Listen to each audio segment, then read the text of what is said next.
The Cayman is back on the channel and it's ready for its European adventure because this thing has been in the garage for the last week.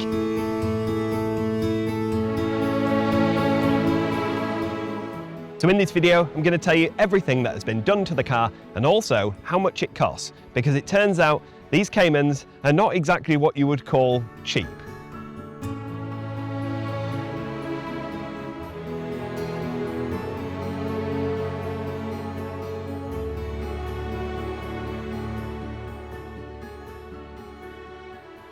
The first thing I did to this car was a service. Now these cars are on a 20,000 mile or 2-year interval, but I suggest you don't do that and instead do what I do, which is service it every single year regardless of mileage. And it's just had a full service ready for its European adventure. If you've seen my previous video, you'll know that this car had a few faults, and one was concerning the rear wiper. The rear wiper motor had gone completely mental, and when it wasn't whacking the bodywork, it was rattling against the window. So I decided to do what any decent human being would do, and de-wiper it. And I know a lot of people are going to be angry in the comments about this. People love the rear wiper, and I was one of them. It's on the spec sheet for the car, and it seems a little bit of a shame. But when the motor is gone, and you're tempted to remove it, I kind of thought fate had decided, and instead I've gone for a wiper delete. There is a temporary bung in there at the moment until I find one I like, either paint matched or a carbon one or something, but we've got one in there for the moment. But I think it just makes the back of the car look better. It just does. And on to the next thing that was broken on the Cayman, and that was something to do with the suspension. Now I've recently had a full suspension refresh on this car, doing the coffin arms, the lower arms, the tuning forks, you name it.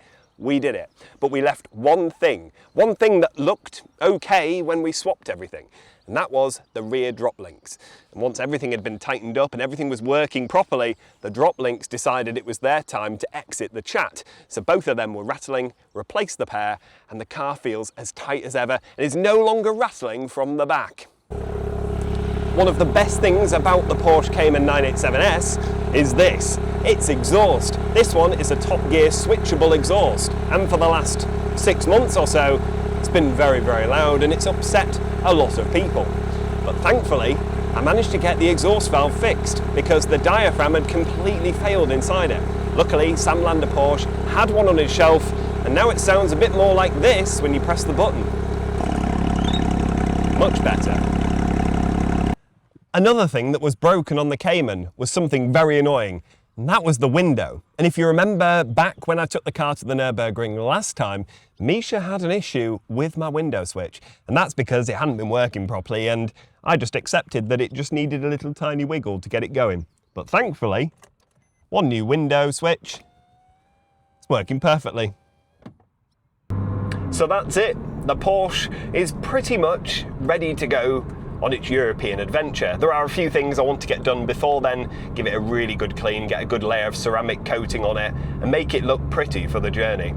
But mechanically, it's probably as good as it's ever been. It feels unreal on the road. And one amazing feature of this car, and something that Sam commented on, was its air conditioning. The air conditioning in this car is the coldest I've ever felt in any car. And when you consider that this car is now over 20 years old, it's kind of unbelievable.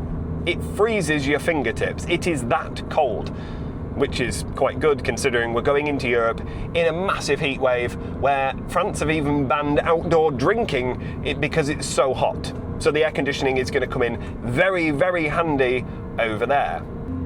Now I haven't had this car for a week, and I'm not going to lie, during the time that I didn't have it, I didn't really miss it. I was driving around in the Range Rover feeling quite happy, right up until the point where the air conditioning in the Range Rover decided to pack up. But that's beside the point. I've been quite happy. And I've thought, maybe I don't really need the Cayman. But then I was thinking, well, this European road trip, it might just make me love the car again. So I was just holding out for that. But the minute I got back in it, the minute I sat in this seat and set off down the road after picking it up, I realised I do still love it. It is absolutely fantastic, and now the suspension is as tight as it's ever been. It just feels like a new car again. It's amazing. And the thing is, when I was talking to Sam about this, we were talking about how these cars, despite them being quite expensive to run because, well, it's a Porsche, they are fairly inexpensive to buy. And they're incredibly good value. Because what other car that's 20 years old could you just think to yourself, I'm just going to drive into Europe, I'm just going to complete 1,000 miles this weekend? Has it occurred to me that I might break down? No. Has it occurred to me that the aircon would stop working? No. I know I'm going to make it. I know I'm going to be able to complete laps around the Nürburgring and drive back. And the car gives me complete confidence in that, which shows how good these things really are when you maintain them. And that is the crucial part. It's all about maintenance, and it's all about preventative maintenance on a car of this age. This car is 20 years old, and you need to look after it and make sure you keep it running for another 20 years, which I do believe it will do it. I really do.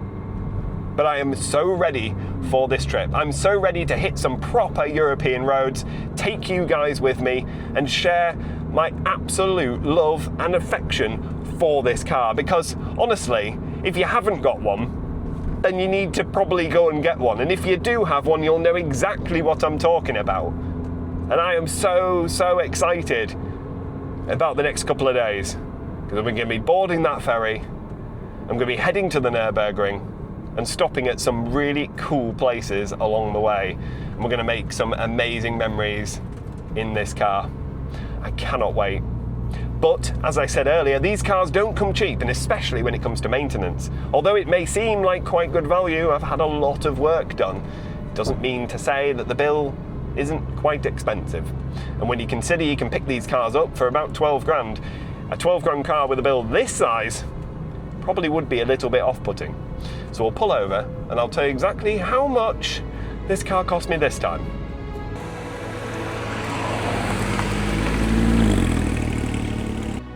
And the cost for all of this work on my 2006 Porsche Cayman was, near as makes no difference, £1,000, which goes to show that maybe these are quite cheap to buy, but certainly not cheap to run. Thank you so much for watching. Make sure you subscribe, because that Euro trip is about to drop.